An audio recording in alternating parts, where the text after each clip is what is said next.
Yes, good evening, good evening. It's the Man United agenda. Nothing exciting to talk about apart from a 3-2 win against Arsenal. Let's go!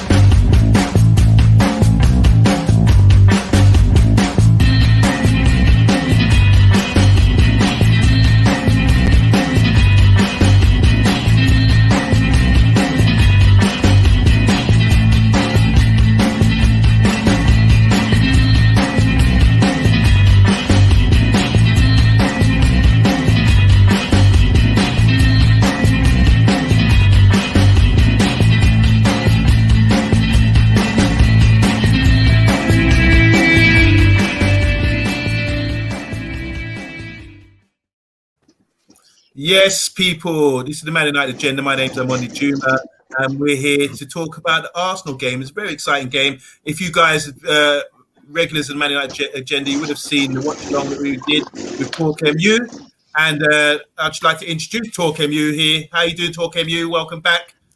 Yeah, nice one, bro. Good. Nice one. And also, we've got Rebel. You weren't on the watch along, but you're here with us to give your detailed analysis of the match. How you doing, Rebel? I think this answers everything. Okay, and below you, we got my main man, Mr. B. I know you're skinny teeth right now. How you doing, Mr. B? Boy, this ain't coming off my face, bro. This ain't coming off my face. And bottom left, I've got a good friend of mine. His name's Godfrey. He's so big, he has to spray on his Arsenal shirt. As you can see, he's taking up most of the screen. Godfrey, you're very brave to come on here after that result. How you doing, bruv? Very upset, but you know what? I'm Arteta out. But I want to listen to what everyone has to say first, and then I'll have my contribution. Great. So just a few tasks I want to hand out today. Is anyone going to be responsible for doing the comments? Just flicking through them. Anyone want to take it yet? Okay, and anything we see sweet in there, just highlight it and stop the press, and we can just talk about those whatever's been said, because we've got a lot of top commentators in there. Yeah, I can see Yank already. So anyway, box. Anyway, 3-2 is a must-win game. We just watched it. We're still buzzing. So much to take in. But first of all, I want to talk about the lineup, because this seems to be Carrick's last game, and he's gone back to a 4-2-3-1. So, Rise, how do you feel about the starting lineup? What were your thoughts on that?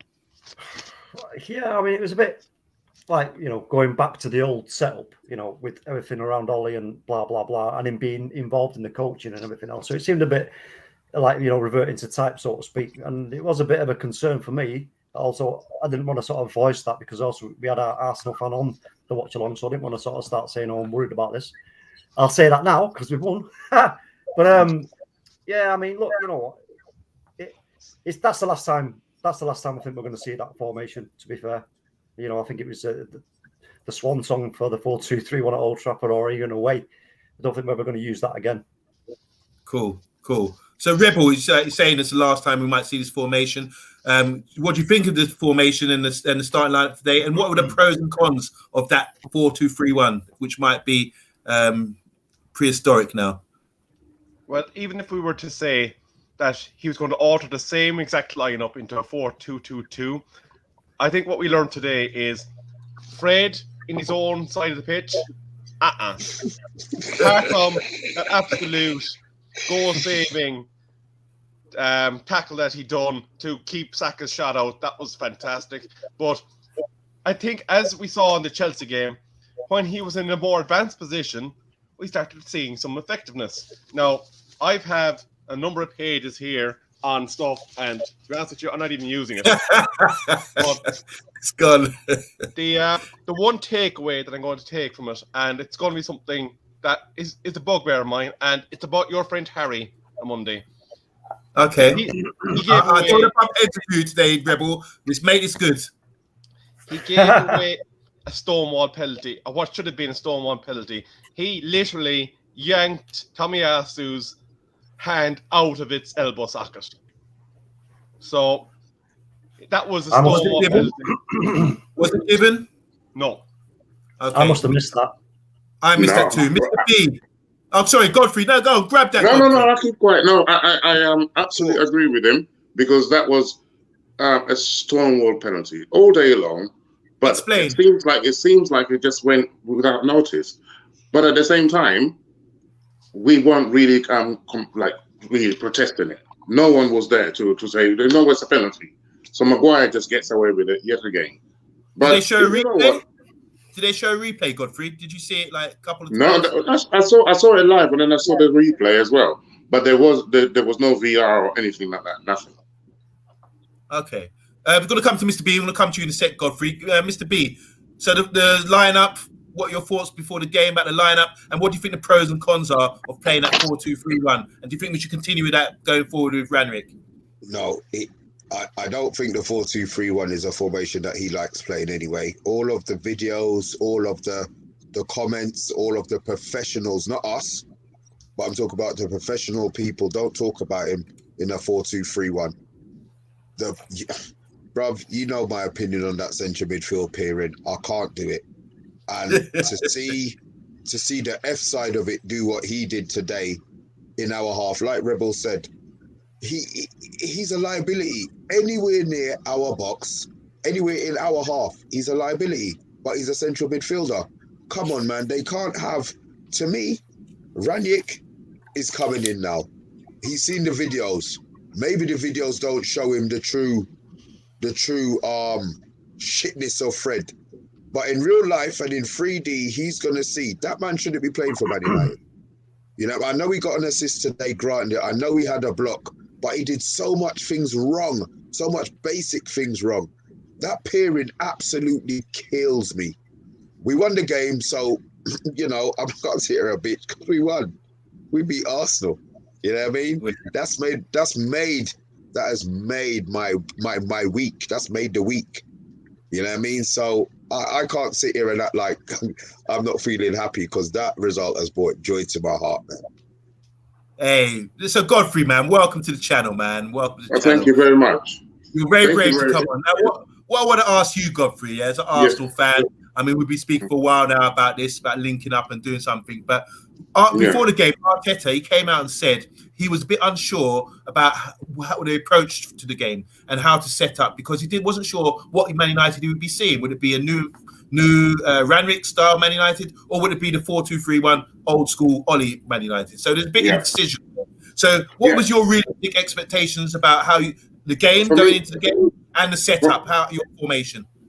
For me, first and foremost, a manager should never ever come out and say, I'm not sure about this. Be sure of your team, what team you're going to put in front. It doesn't matter what Man United do. It's what we can do. And there was never, ever a better time to play Manchester United than today. You know, everyone wants to go there and beat them because they're there. They're there for the taking.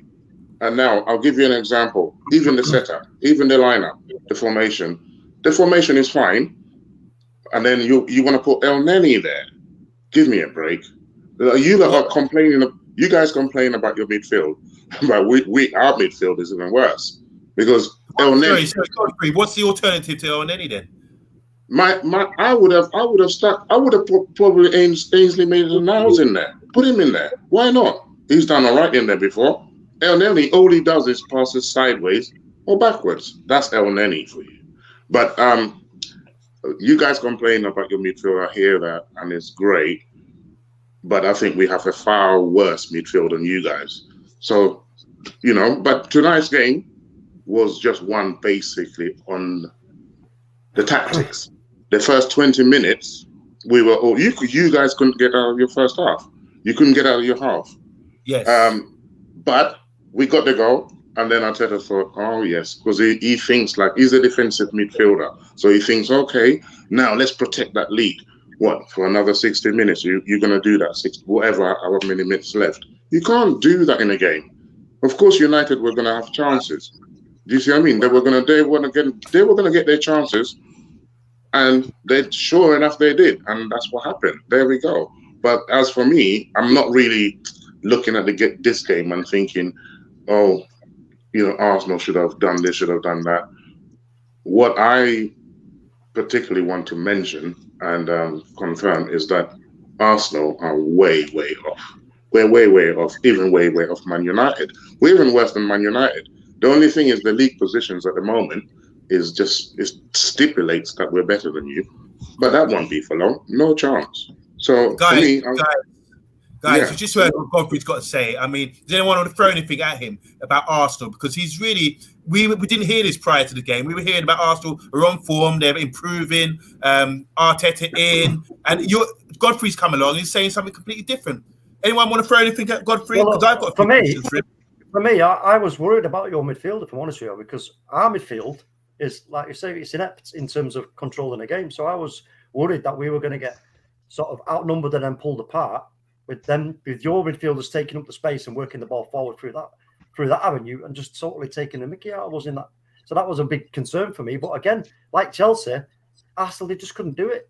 They just couldn't cope. You couldn't do better than the midfield, really. So I don't know, I suppose in a way I'd have to agree with you that you failed in the midfield area today. We failed, and in particular Thomas Partey. He's giving the ball away every single pass he was doing was just giving it away. He was. Yes, he was 100%. Watch the game again and watch Thomas Partey. That's all he was doing. He was 100%. Just a quick bit of breaking news, as was mentioned there in the private chat. Fabrizio Romero has just tweeted, it's now official.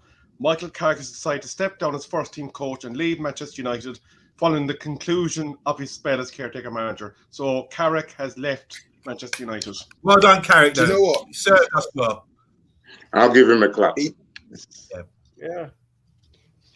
All right, sorry. All right, so goodbye, Carrick. Well done. You've done a great job for us. 2 wins and a draw. I love that. And to go out and start like that. I just want to add just quickly the point you made.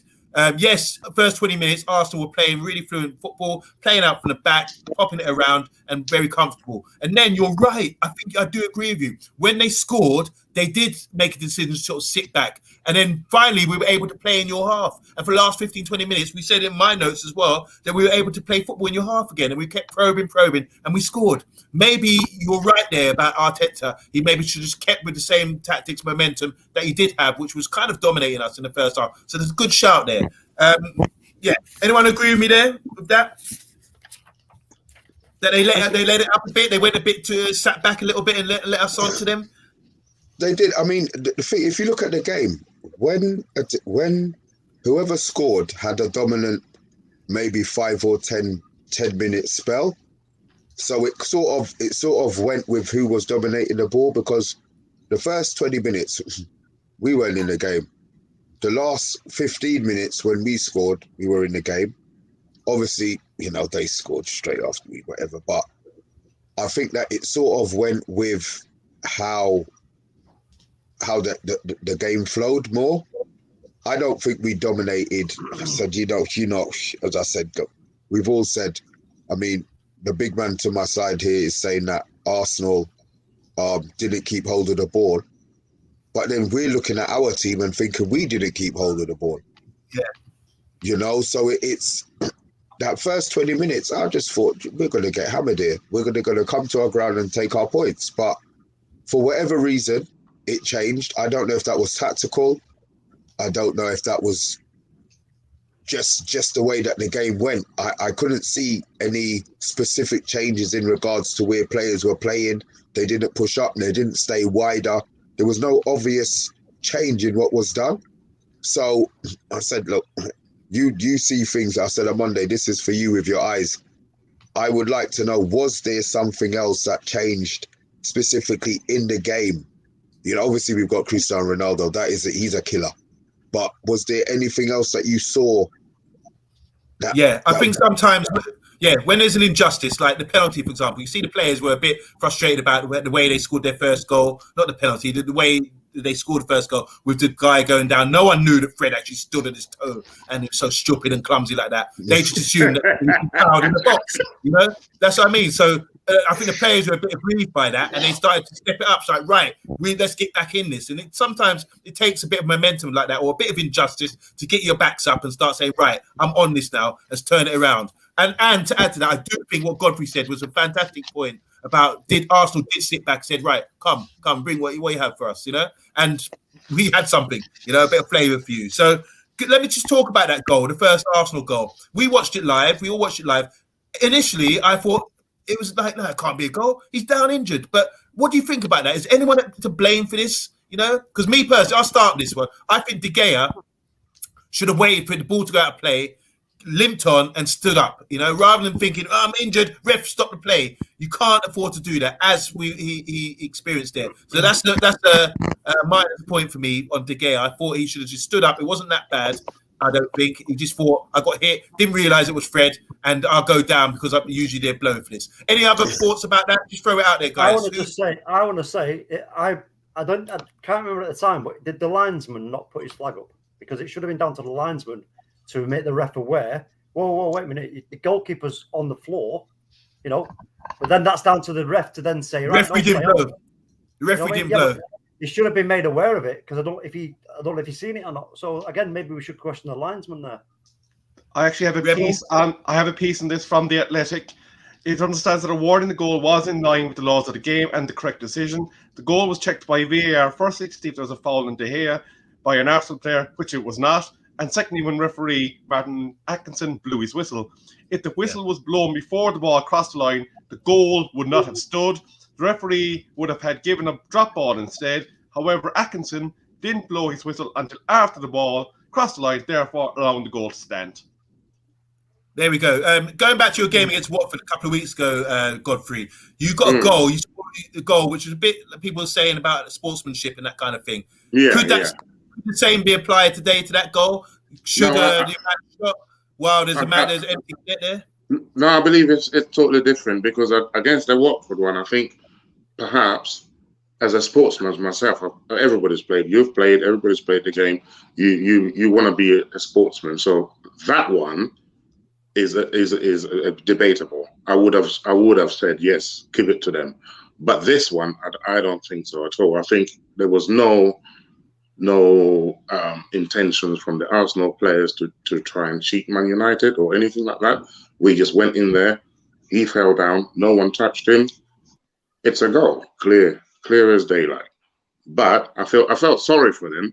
But then I think that gave them the impetus to then, okay, now we've been sort of like disadvantaged in a way. So let's go and attack them. Let's do that. So that's when then Arsenal started dropping back. And in those kind of moments, sometimes in a football game, these things happen and it will just change the game. And I believe that's what's happened today. If it wasn't for that, I think Arsenal would have won. But that's just my opinion. It is what it is. Mr. B, you want to add to that before we move on to the next bit of action? No, I'm just listening to this Arsenal fan talk, and I'm loving every minute of it. It's okay, man. It's okay. He's taking it well. He's taking it well on the chin. All right, so moving on now. So we're 1-0 down, and the fans upset. We were upset on the live stream. TalkMU was definitely upset. I could feel him blowing up a bit there, in the commentary. So we moved on, and we started to get a spell of possession in their half. Like Godfrey was saying, they kind of sat back, and then we start probing. Were you impressed with what we were doing with the ball in their half, guys? No. TalkMU?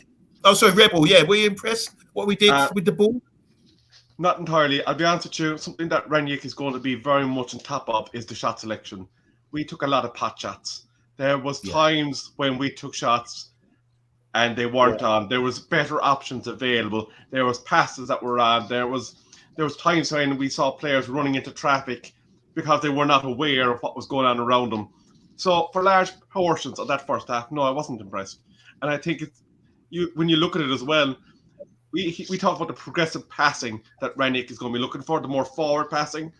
There was a lot of probably lateral and flat passes that he will not be happy about, because there was probably options as well then for a progressive pass more in an attacking sense. So I suppose there's a lot to be coached out of United in terms of their shot selection for me, based on that first half. Got a yank talking smack here. Connor, just quickly jump this comment in. For this view, Godfrey says, my hat off to Godfrey for being here and taking the shit being thrown at him. Big up. if he's got a channel, here we go. He said, if you've got a channel, Godfrey, or Twitter, he'd gladly give you a sub or a follow. So no. Thank you very much. But you know what? You can give it. Do you know what? At the beginning of the evening, I actually felt very confident. I felt, you know what? United, this is the moment that Arsenal can actually go to United and do something, you know, because of the change of the managerials and all that stuff. So I thought, okay, this is the time for us to do it. We started well, didn't happen. I'm not one to shy away from admitting that my team didn't play well. I put my hands up. Man United deserved to win. Simple as that. But I want to also ask all the Man United fans that are online right now, who do you think your best player was for the evening? Because I looked at some of them and I'm thinking, like Rashford. Rashford, what did he do? Nothing. Sancho, what did he do? Nothing. Not really. They didn't do really much to really hurt Arsenal in that respect. But at the same time, they got the goals and that's the end of the game. That's football. Football's about goals. If you score goals, you win the game. That's it. Guys, so Godfrey wants to know in the comments here who played well for Man United, because he ain't seeing it. He ain't seeing it, really. He said Rashford before, said a couple of guys before. TalkMU, you wanted to jump in there about the previous point. Yeah, so you have to refresh my memory because I've now forgot. Okay, so the previous point about did we play well? When we had a lot of possession in the last 15 minutes of the first half, and we eventually scored. But do you think we played well? Do you see any patterns of play or anything that impressed you that we could work on going forward? No, I'm with Rebel on that one, bro. It's like it's almost as if we're chancing it because we're not like attack-minded enough to work the space. We don't work the space well with that midfield that we've got. We can't. Not brave enough, you know, to like McTominay, for example. There's opportunity after opportunity for him to have space in front of him and go, you know what? Okay, I'm going to make you now make a decision to the Arsenal player, and I'm going to put you into positions where you don't want to be by moving into this space. But he doesn't do it. He'll turn and look, and then he'll go bum and pass it sideways or backwards, and then it's pointless. It's absolutely pointless. And let me just say this as well: Ranić is going to have a real problem on his hands if he's going to have to try and get Fred and McTominay to work to play like that, because you can't learn that overnight. You just can't.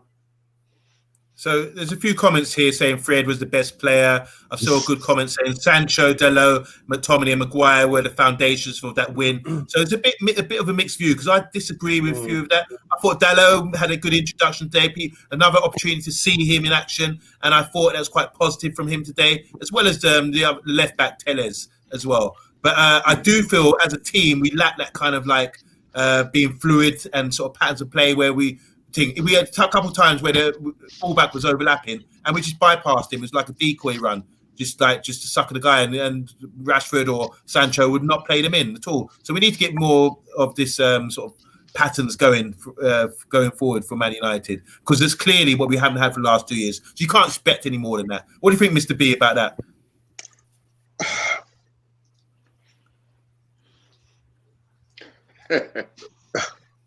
I lost you there. I caught you off guard, Mr. B. Yeah, you know what? Let me think. I wanted to think. I wasn't expecting you to. I want to think about my answer because I've been on here talking beer. I want to give a proper answer. Go cause somebody else. I want to give a proper answer. Okay. You know what? Rather than that, I'm just gonna have a little halftime break, guys. Get a glass of water, wipe your brows, I say on my quiz show. I just want to talk about we're just 1,000 subscribers.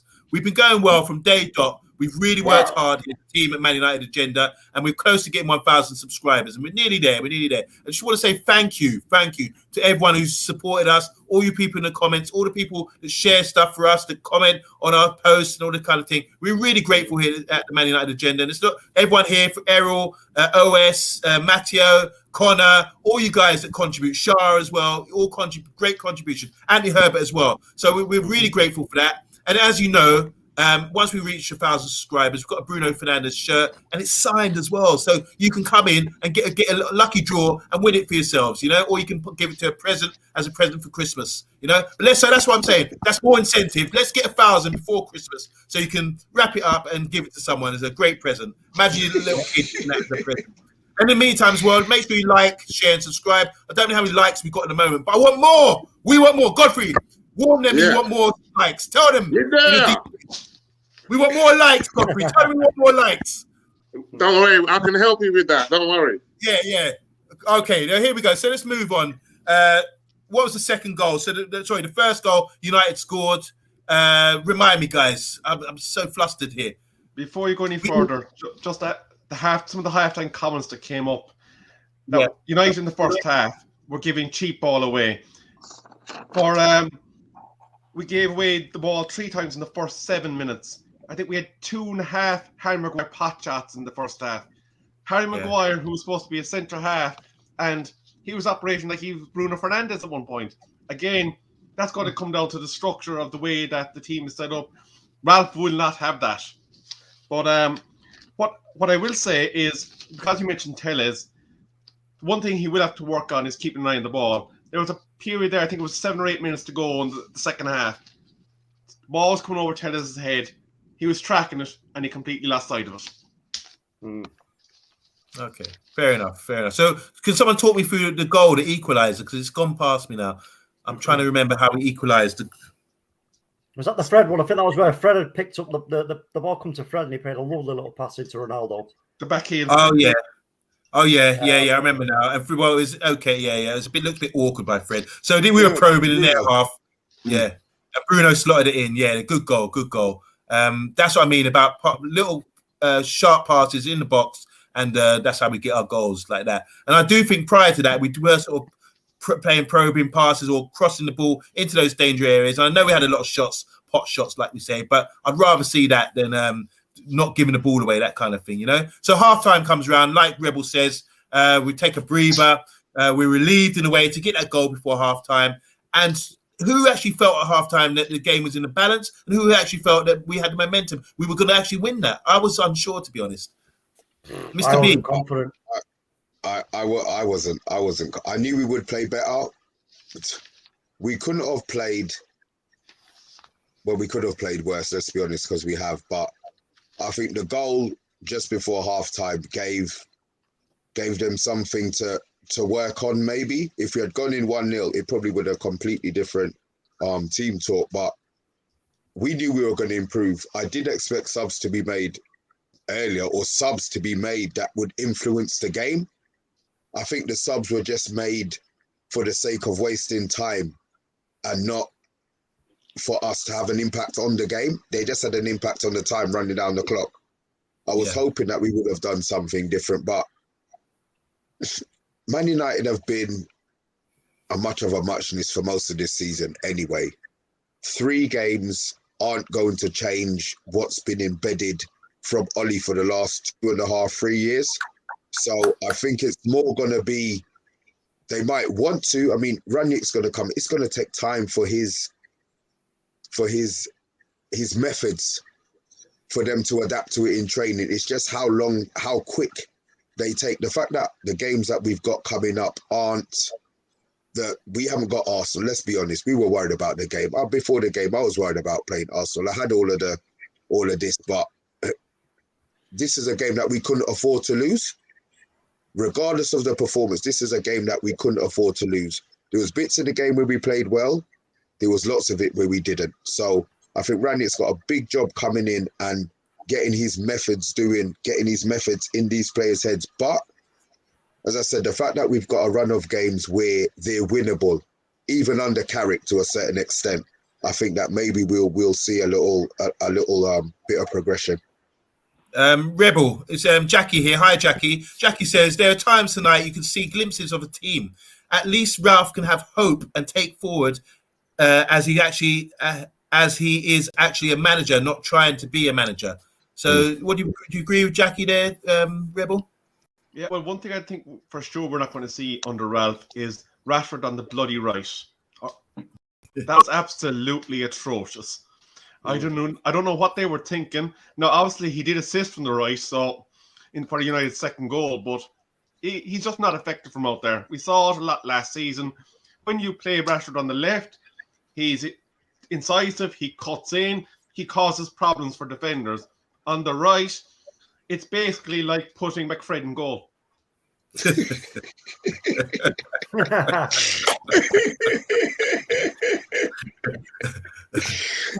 laughing, but that means we agree. We do agree with you. TalkMU, do you want to add to that, please? I think the question I want to get answered is like you look at the way we've been playing and everything else, and then like again tonight the failings. What's the starting point here for Ralph Rangnick? What in his mind? What's he looking at here? This squad and the way we're playing, and with the ability of individual players that we've got. Where's his base for starting from here? Is he going to be thinking, okay, look, I need to start from a more defensive point of view here and keeping it like you say on Monday, keep it tight, keep them out, keep the impact. Yeah, etc. Or does he see it in more of a case of no, I've got enough here to play a more attacking and a more kind of, let's say, dangerous game in terms of we're just going to go out and score more goals. I mean, what's his approach going to be? Because I don't think he can go in the middle. Well, I think the most important thing is that we all tune into the Man United agenda tomorrow morning, because after his interview at 9 a.m., he's getting up at 9 a.m. tomorrow morning. He's going to give an interview to the journalists, and this is his first one as manager of Man United. So hopefully there'll be a few reveals there, and we'll be able to answer that question with more information back then. So do you want to bring in Godfrey again? You said earlier that you're Arteta out. Now, how long have you been Arteta out? Because remember, he initially came in, won an FA Cup. He's got rid of, filtered out a lot of players. He's brought his own boys in who seem to be quite decent, like the goalkeeper, the right back. They brought in the Norwegian who scored today. So what is your issue here, Godfrey? Why are you still? When did this all start for you, this Arteta out business? Well, my issue is very, very simple. I never wanted him in the first place. Now that he's in, I tried to support him as much as I could. And sometimes I look at him and I think, okay, look, you've got, just imagine, okay, Tavares, Nuno, yeah? He's good. Tierney is good. Yeah. In a game like this where Man United have got wingers, why don't you play one in front of the other? We can do the same side on the other side. I don't understand his tactics, basically. And not forget, the formation can be even 4-4-2. It will stay like that, no problem. But I don't understand why he cannot back up and switch from game to game, knowing the opposition, rather than just sticking to one philosophy all the time. But that's my problem with him, because he doesn't adapt. Now, whereas somebody else would, I don't want to mention any names, by the way, would just come in and say, okay, so now we're playing this. So we've got Rashford on the wing, we've got this. Let's double up on them because they're faster than us. They're doing this. I don't get why he can't adapt like that. So for me, at the moment, he's not the right person for Arsenal. But other fans will disagree. It's just my opinion. That's all. Godfrey, I want to add another point to that. I was talking to another Arsenal fan recently. He's really disappointed about the way you bring the ball out from the back, and he said doing that against Liverpool was like a nightmare because he didn't know. Sacrilege. Yeah, and he said, yeah. So today, I mean, you went long a couple of times. You mixed it up. I think that's adapted, isn't it? Mr. B. Yeah, and I hear people saying how the goalkeeper's gone down. Distribution is so fantastic. Did you see any today? All he's doing is giving it into the midfield, and then Man United have got it. He's just passing it back to you guys. Can I? Go ahead. Sorry. No, I want to let you finish. So I want you to finish. I don't. Pardon me. No. Go ahead. We can bounce. Go ahead. It was just, you were talking about play. Omoni was mentioning playing out from the back. Surely, if it's a philosophy that a manager has, regardless of who you're playing, you would still try to incorporate that. The fact that Liverpool are the number one pressers in the Prem. Let's be honest. So the fact that I thought it was brave, yes, but if he had gone out there and said to his players, go whack the ball, go whack the ball, go whack the ball, they're then thinking, hold on. So from the time that he was here and he's been teaching us this philosophy, because you've actually bought players when he came in, them defenders couldn't do that. At least now he's got a younger generation, a younger level players who want to listen to him. So I thought it was good that you still tried to play out. What I do like, what Man United did, was the fact that we played 4 players right on your box. You didn't take the chance, so the ball had to go long. Yeah. Because if you had started playing up, so maybe that was something that you learned from the Liverpool game. I don't know. I'm just asking. Do you think that? No. I totally understand what you're saying, but also if you're a player, you're playing, and you know the game is not going according to plan, right? Things like it's not working. Surely you'd want to do something different. You don't want to stick to the same, no matter what the manager says, but you're the one that's playing. So you might want to adapt your game a little bit differently. So I just blame it. I'm on to the players. You see what I mean? And the manager, all of them. But it's not as bad as saying Oli out and all that. No, it's just Arteta out. But it's not as bad as it was a tactical. It's just that's just a tactical decision, in my opinion. With the way he was saying to right, look, we're not going to let you do that to us, so we're just going to launch it over the top of you. That nullifies that threat. That if we pick it up in the midfield, you have to drop back in numbers, which then really, you're then right back to where you started. And that's what I think he was thinking was, if he keep pushing us back, but if you could retain the ball and win it, we keep collapsing, we lose our attacking shape, and then we have to try it again.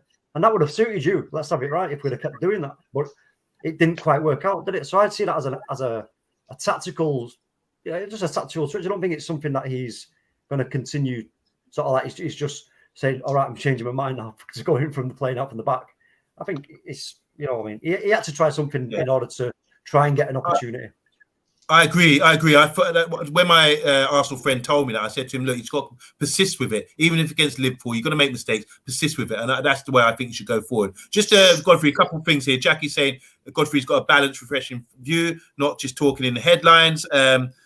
See, we've got a lot of sympathy and love for you, Godfrey. Thanks for coming on. I feel like you guys are just, because you've won, so now good. So everyone's happy. That's fine. No problem. All right. And Tyrone Williams says, I feel Godfrey's pain. I felt the same under Ollie earlier this season, but this is one game, guys. So they're still above us. They still had good form. Yeah. Question for you, Godfrey. He said, what does Godfrey think? This from Bath Time. Said, what does Godfrey think about Partey? He looked like a passenger to Bath Time.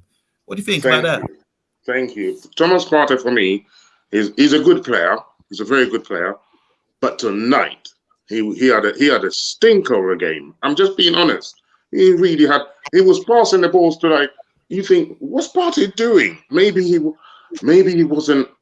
He didn't want to play. I don't know. He's just running, but passing the ball. Look at the game again, please, and just look at just Partey. Don't look at anybody else. Just look at Thomas Partey. You will see my pain, man. I feel it. I'm like, what are you doing, man? What are you doing? Pass to the. It's almost like he forgot the color of his shirt.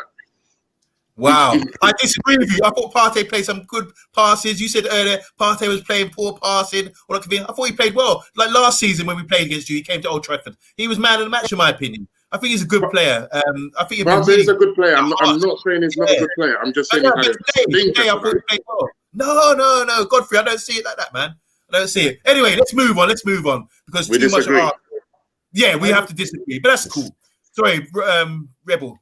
Can I hit you with some game stats because I have them here in front of me? Please. Ball possession, 45-55 in favour of Arsenal. Goal attempts, 14-17 in favour of Arsenal. Shots on goal, as in shots on target, 10-8 in favour of United. Block shots, 1-4 in favour of Arsenal. Free kicks, 11-7. Corner kicks, 3 for us, 8 for Arsenal. Offsides, 1 for Arsenal. Throw-ins, 16 for United, 23 for Arsenal. Goalkeeper saves, 6 for United, 7 for Arsenal. Fouls, 9 for United, 10 for Arsenal. 1 yellow card, that was it in the entire game for United. Total passes, 431 for United, 522 for Arsenal. Completed passes, 355 for United, 438 for Arsenal. Tackles, 18 for United, 10 for Arsenal. Attacks, 91 for United, 108 for Arsenal.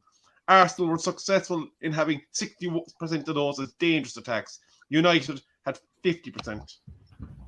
Wow. See, this is why I always say do the eye test. We watch the game and we get a different feel out of it. These stats not really represent the scoreline because you can never really tell, can you? Just want to talk about during the game we were doing a watch along. I know Mr. B and TalkMU, they did discuss this, had a little discussion about this, and I want to ask the comment people in the comments as well.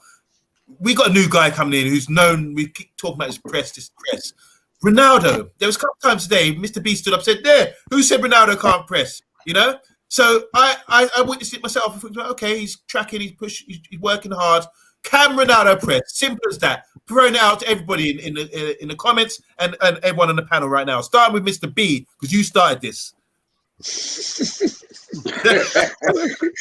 Sorry, I was looking at the messages. Sorry, I forgot the question. Sorry, I need to come off the messages. Repeat the question, please, Amanda. Sorry, brother. All right, simply as this, yeah. You during the watch along, you said this. You have a discussion with TalkMU. Ronaldo pressed someone and got the ball back, and then you shouted out, "Who said Ronaldo can't press?" Yeah, and we're going into an era now where pressing could be a thing, and people are doubting him. So, what are your thoughts on Ronaldo going forward with under this new manager? Ronaldo just told everybody who said he can't press to get stuffed. Yeah, he was like, I actually think he did it to prove to man that he can do it and he's capable of doing it. I would like to know what his running stats were today because he's no joke. He's no joke. He's never had to press. A manager's Juve played him. He played with two. They didn't press those two. They didn't have to press. If he wants to stay at Manchester United, he knows that this head honcho's coming in and he has the, I don't know if he has the power. Well, look, Carrick didn't play Ronaldo for a game and Carrick's got no power. So Rangnick's coming in. He's guaranteed to be there for 6 months as a manager and an extra 2 years after that. He's going to outlast Ronaldo anyway. So Ronaldo needs to get himself on board because this is how it's going to be done. And he has. Today, I think he just proved to the whole world that he's not lazy like Messi. He ain't into walking around the pitch. He's got a job to do for Man United and he's come here to do it. So, TalkMU, do you want to jump on that? Because you said a few things about Ronaldo as well during the watch along. For me, I don't look. Of course, he can press, but this is a case of managing his energy. Where do you want Ronaldo's energy? Do you want him to use his energy pressing and then be running out of steam when he's then got to go and get behind, or run with the ball if he's played through and try and run onto a ball? Because you see what happens, and we all know as ex-players who played the game, that when you try and run a ball out when your legs are knackered, you end up inevitably having a really poor shot. So because your legs are gone. When them legs feel like they're full of lead, you can't. It's like the connection's not right, the power's not there. You can't even then have the strength to hold the ball up for a second to look for another option because you just not got it. So for me, it's about Rangnick's going to look at Ronaldo and think, wait a minute, this is about managing his energy. Let's ask the question, where is Ronaldo's energy best used? And for me, it's in attacking with the ball, not chasing after the ball. We scored a brace today in the 6-yard box, both goals again. He's not scoring outside the box, is he, anymore? He's inside the box. He's a predator. Fox in the box, they used to call him. What do you think about that? Because a few people in the comments, Rebel, are sort of saying that he can still get it. Yes, he can, says Cosman. This is regarding the pressing for Ronaldo. Tyron says Ronaldo is brilliant tonight. He can press, but he can't be expected to play every game. So what are your thoughts at 36? Obviously, there's going to be an element of player management. And this was a problem that I always had under Oli when I looked at Bruno before Ronaldo even arrived at Manchester United. We used to flog him till there was absolutely no running or no energy left in the man. And you used to be relying on that one bit of magic that these top-level players are capable of, even when they're being dragged through the mud, that they could come up with something. This is something that we'll have to be very, very cautious with Ronaldo. And in a press-style game, while you obviously saw that he could do it, as Mr. B and Cork have alluded to in the watch-along, it's going to be a case of very much being honest and open about the number of minutes that we play him on the pitch. We're playing in a situation at the moment where we're playing every 4 days for the next 3.5-4 weeks. it's going to be obvious that he can't do that every game. So we have to play him in the games where he's most vital to us. Eddie Cavani's coming back to fitness. He's also more than capable of doing a press. And I think we'll be interchanging these two men throughout the season in order to try and keep them both at the sharpest possible. Yeah, totally. I'm going to move on to you now, Godfrey. We're talking about Ronaldo and his press, but I know the only press you know about is the bench press. But and maybe pressing girl. But let's talk about...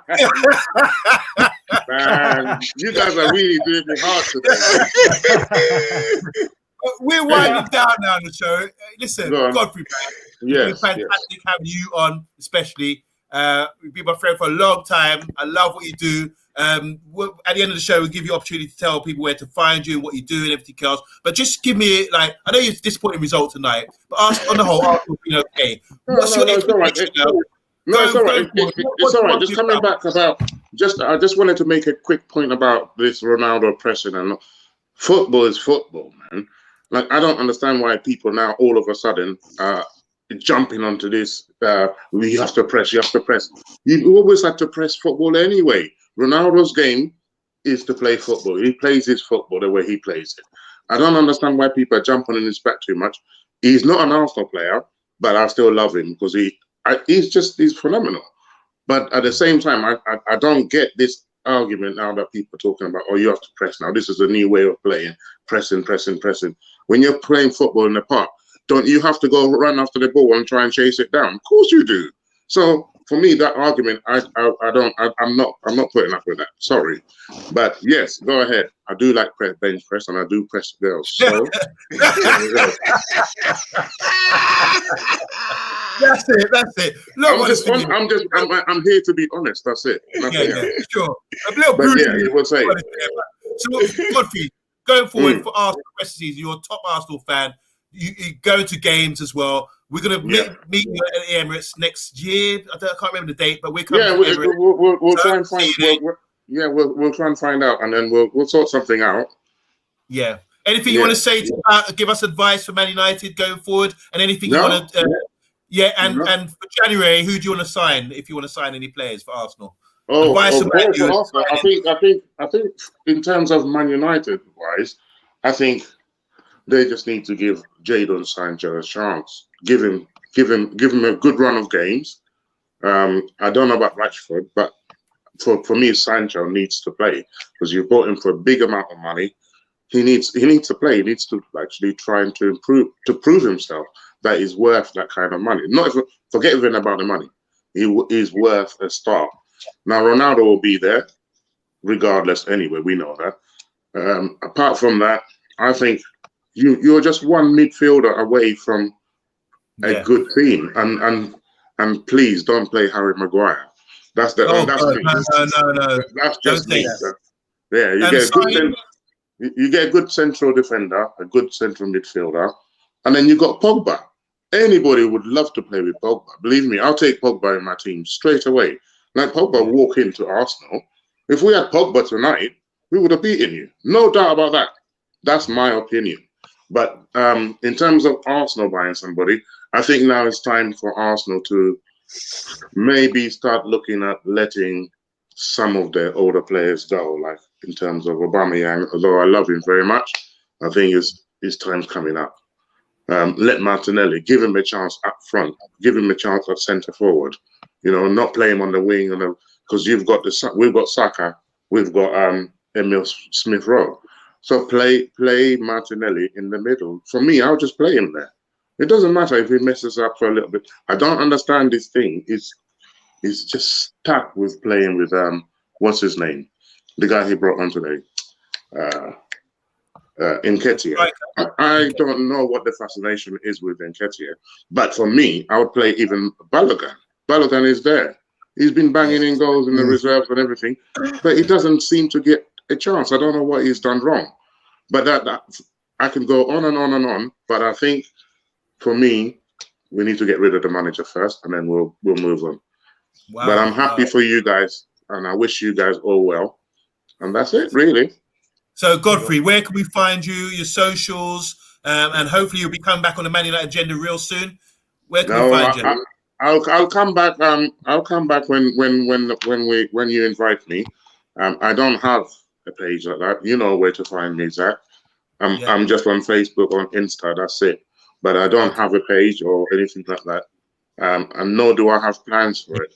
I just had a one-off. No, it's not in a bad way. I would love to. It's just for me. It's just I've got too many children. I'm being honest. He knows. And with children, but I want to say I'm very honoured to have been invited in the first place, and then to share my opinions with everybody on board. And I took everybody's opinions on board, and I'll think about it tonight. Thank you very much for inviting me. Wicked. Thank you. All Bless right. her. Considering we got a new man on board, Godfrey's been fantastic, one of our best guests so far. Brave to come on here after a beating like that, But it's okay. It's all good. I mean, you didn't have to go there, man. Come on. Just to let you guys know, tomorrow morning, like I say, Ralph Rangnick's doing his first interview. We will be covering that about 9:30, 10 o'clock, early in the morning. So set your alarms, guys, and we will be giving you some sort of feedback and to kind of read between the lines about what he's saying. Even though I think what he does say is quite decisive and clear, I don't think we'd be sort of really trying to scratch the surface to uncover what he's saying. He's going to be direct with it, and I look forward to the challenge with the journalists and with Ralph, because I think Ralph will eat them for breakfast. Moving on to what else? We've got Crystal Palace, haven't we, at the weekend? That'll be on Sunday. That'll be Ralph's first game, so we will be doing a preview show for that. And also tomorrow night, do you want to big up your show there, Mr. B? Yeah, we've got Mr. B's Friday Night Takeaway, where we talk about everything and anything that happens during the day. I'm supposed to have a couple of Arsenal guests on tomorrow. I'm not sure if they will turn up, but if not, it'll be me and Talk doing our 45-minute Friday night ramble. You as guests, we go by your comments, so you drive the show. So hopefully you guys tune in to me and Talk tomorrow at 10 p.m. Brilliant. Okay. Well, I appreciate that, guys. So, on that note, I'll leave you guys, Man United guys, to celebrate. We're signing off as well. So say goodbye to everyone. We're out, and we'll see you tomorrow morning. God bless. All right. Ciao.